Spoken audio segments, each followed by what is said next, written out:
Cynthia Benchoucha, chargée de projet au CREST, le Comité régional d'éducation pour la santé Provence-Alpes-Côte d'Azur. Je suis chargée de l'animation régionale des acteurs de la coordination territoriale en santé. Je vais commencer ce webinaire par une présentation introductive pour resituer le contexte législatif du contrat local de santé et pour présenter ses principales caractéristiques, avant une illustration plus concrète par la présentation du contrat local de santé de la ville de la Seine-sur-Mer, qui suivra ma présentation.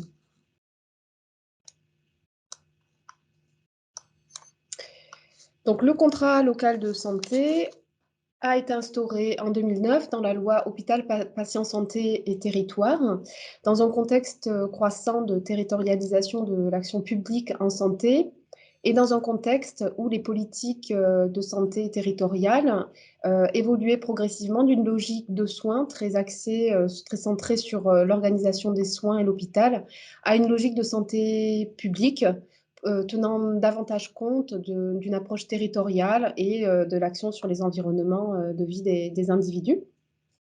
Il a permis de renforcer, de légitimer en tout cas le rôle des collectivités en matière de santé, en leur permettant de contractualiser avec l'Agence régionale de santé via un contrat local de santé. Plus récemment, la loi 3DS pour différenciation, décentralisation, déconcentration, donc loi de 2022, tenant probablement compte des leçons tirées de la crise sanitaire qui a clairement montré l'importance des collectivités en matière de santé, en tant qu'acteurs de santé, a conforté clairement le rôle des contrats locaux de santé, notamment en matière d'accès aux soins et de santé mentale, et a également renforcé la place des élus et des collectivités dans la gouvernance des agences régionales de santé, en leur donnant une place dans le comité de pilotage.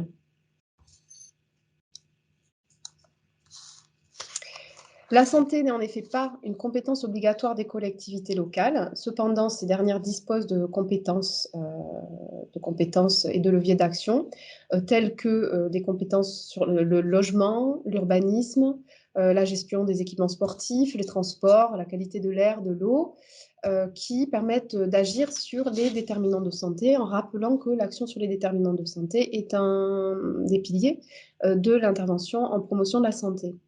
Donc, elles ont la possibilité de structurer leur projet de santé en se dotant d'un contrat local de santé ou d'un conseil local de santé mentale. C'est une démarche volontaire. À noter également que le pouvoir de convocation du maire facilite clairement les coopérations entre les différents partenaires à impliquer et œuvrant dans les autres politiques publiques, de manière du coup à agir de façon transversale et intersectorielle. Donc, on va faire un focus sur le contrat local de santé. Celui-ci s'inscrit dans ce qu'on nomme communément les démarches ou dynamiques territoriales de santé, qui incluent généralement le conseil local de santé mentale et l'atelier santé-ville. Ce sont des outils stratégiques et opérationnels à destination des collectivités et en faveur de la territorialisation de la santé. Ils permettent de co-construire, de structurer, de planifier une stratégie locale de santé déclinée en action, et d'agir en faveur de la santé, mais plus globalement du bien-être, de la santé, de la qualité de vie des habitants et de la réduction des inégalités sociales et territoriales de santé.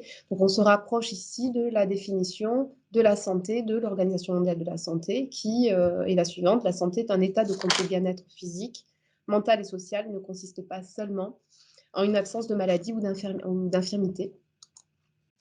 Donc, le contrat local de santé est le modèle de référence d'un projet territorial de santé aujourd'hui. Il est considéré comme tel. Il s'est très clairement inspiré de la méthodologie de l'atelier santé-ville, qui était la démarche de santé locale précurseur, initiée en 2000 à l'échelle des quartiers prioritaires de la ville. C'est un outil donc contractuel entre l'Agence régionale de santé et, à minima, les collectivités territoriales, les communes et les intercos. À minima, parce que d'autres signataires peuvent signer ce contrat, notamment le conseil départemental, le conseil régional, l'éducation nationale, etc. Donc, son périmètre, son territoire, c'est la commune ou une communauté de communes. Il est au service de la réduction des inégalités sociales et territoriales de santé. Il permet d'identifier les besoins de santé du territoire et les actions qui permettent d'y répondre, mais également de recenser, structurer les actions préalablement existantes et de les intégrer dans un projet global et structurant. Il a également pour mission, ça c'est dans les textes que ça apparaît comme tel, mais ce n'est pas suffisant, de permettre la déclinaison du projet régional de santé de l'Agence régionale de santé. Dans la loi HPST, il apparaît avec cet objectif-là, mais dans les faits, en fait, il repose sur une approche plus intégrée qui va également tenir compte, bien évidemment, des besoins spécifiques de la commune et de ses habitants. Il est en faveur de la prise en compte de la santé dans les autres politiques publiques et de leur coordination. Donc, on est dans le concept de la santé dans toutes les politiques publiques. Ça signifie qu'il s'agit de tenir compte de toutes les décisions et actions sur la santé des autres politiques publiques hors santé. Et d'anticiper du coup ces conséquences en travaillant en transversalité et en amont de toute décision ou action qui sera mise en place. Il repose sur une mise en œuvre souple et non contraignante. Il ne repose pas sur un cahier des charges et une méthodologie clairement définie. Mais la pratique, du coup, a généré des bonnes pratiques.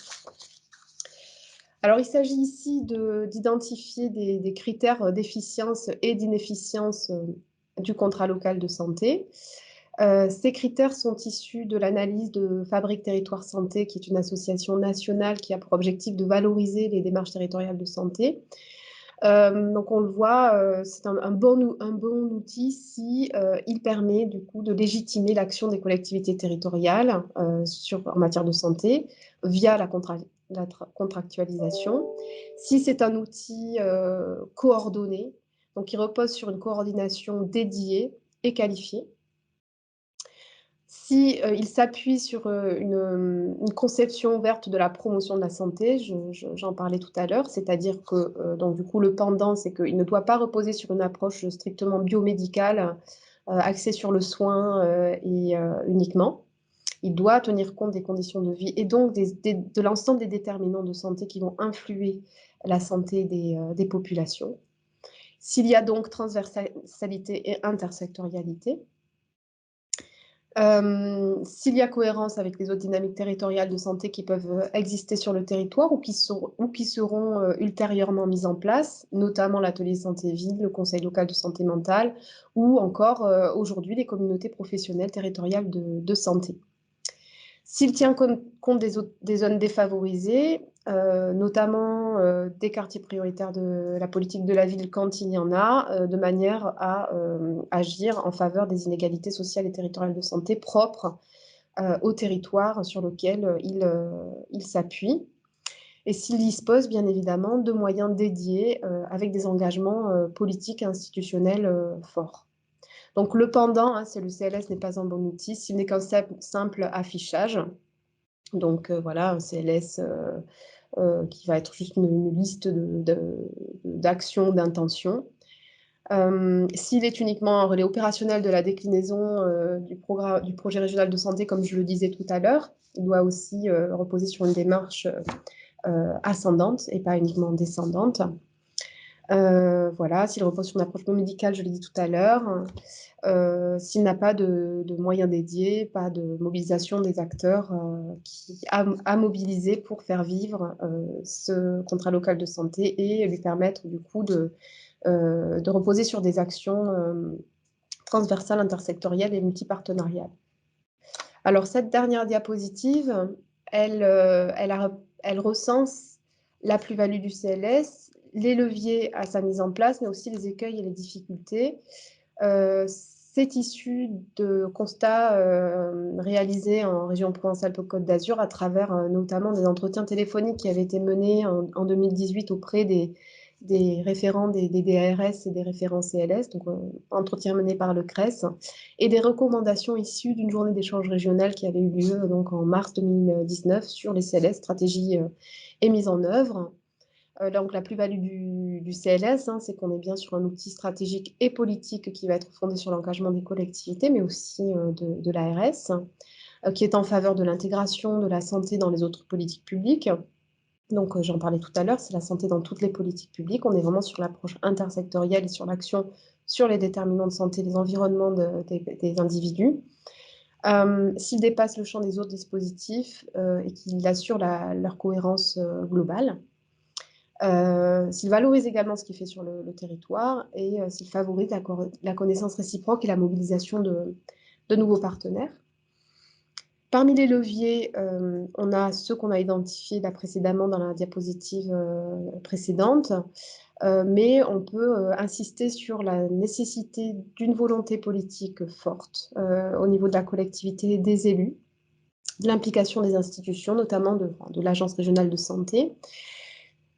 Il doit également s'appuyer sur une gouvernance forte et opérationnelle qui peut par exemple se traduire par une équipe projet CLS au sein de la collectivité, un comité de pilotage, un comité technique, des groupes de travail, des comités opérationnels, etc. S'il bénéficie d'un accompagnement méthodologique allant de l'élaboration à la mise en œuvre, à l'évaluation. S'il bénéficie de moyens financiers, de ressources humaines, on le disait tout à l'heure, dont une coordination dédiée et qualifiée. Voilà, donc ça c'est par exemple des leviers forts et nécessaires.